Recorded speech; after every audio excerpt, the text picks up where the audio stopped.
नमस्कार, स्वागत आहे तुमचं माझ्या यूट्यूब चॅनलवर। आज मी बनवत आहे खूपच चविष्ट, तिखट आणि हेल्दी आवळ्याचं लोणचं। आता तुम्ही म्हणाल, आवळा तर हिवाळ्यात येतो, आता तर उन्हाळा लागलाय। हो, पण मी बाजारात गेली भाजी आणायला, तेव्हा मला एका आजीने, भाजीवाल्या आजीने आवाज दिले आणि म्हटल्या की ताई आवळे घेऊन जा। आता हे शेवटचे आवळे, यानंतर आवळे येणार नाही।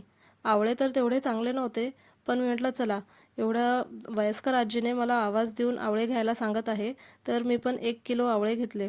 तसं पण हिवाळ्यात बनवलेलं आवळ्याचं लोणचं संपत आलं होतं, तर मी इथे 1 किलोच्या जवळजवळ आवळे होते, कारण 5 ते 6 आवळे खराब झाले होते, तर मी ते फेकून दिले। आता ह्या आवळ्यांना पाण्यामध्ये टाकून स्वच्छ धुवून घेतले। आता हे आवळे शेवटचे असल्यामुळे ना थोडे डाग होते त्याच्यावर, तर मी असे चाकूने सर्व डाग असे काढून घेतले। छोटे छोटे असे डाग होते, ते सर्व चाकूने काढून घेतले।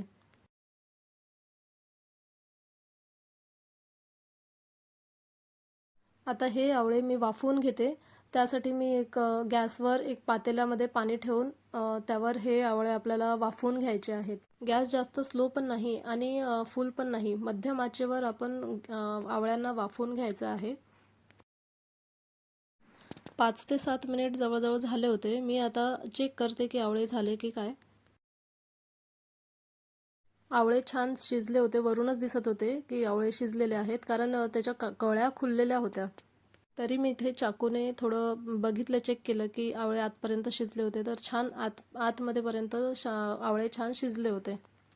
आवळे थंड होईपर्यंत मी लोणच्याला लागणारा मसाला तयार करून घेत आहे। गॅसवर कढई ठेवली, त्यात 2 चम्मच अख्खे धने टाकले, 1 छोटा चमचा काळी मिरी, 1 चम्मच मेथी दाणे, 2 छोट्या छोट्या दालचिनीचे तुकडे, 2 चम्मच बडीशेप आणि मी यात जिरा टाकायचं विसरली होती, जिरा आणि मोहरी पण टाकायची। आम्हाला लोणच्यामध्ये कमी मसाला लागतो, म्हणून मी हा प्रमाण घेतलाय। हवं तर तुम्ही हा प्रमाण थोडं थोडं वाढवू पण शकता।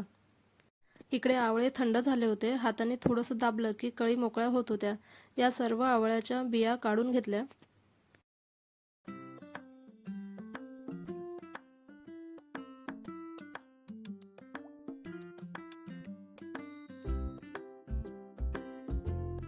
सर्व बिया काढून झाल्या की मी एका कढईमध्ये तेल गरम करायला ठेवले।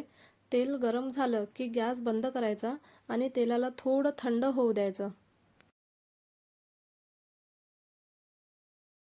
तेल थोडं थंड झालं की मग त्यात टाकायचं 3 छोटे चम्मच, म्हणजे मसाल्याच्या डब्यामध्ये जो चम्मच असतो ना, त्या चम्मचने 3 चम्मच लाल तिखट, 1 चमचा हळद आणि जो मसाला तयार करून घेतला होता तो मसाला टाकायचा।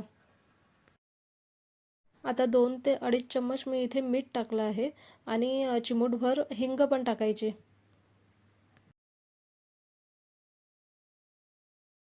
हे सर्व मिक्स करून 10 ते 15 मिनिट तेल पूर्ण थंड होईपर्यंत झाकून ठेवून द्यायचं। त्यामुळे काय होते, मसाला छान तेलामध्ये मुरतो।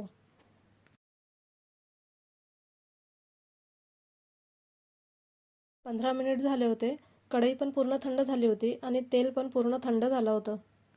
आता यात आवळ्याच्या ज्या फोडी आहेत ते टाकून पूर्ण मिक्स करून घ्यायचं आहे।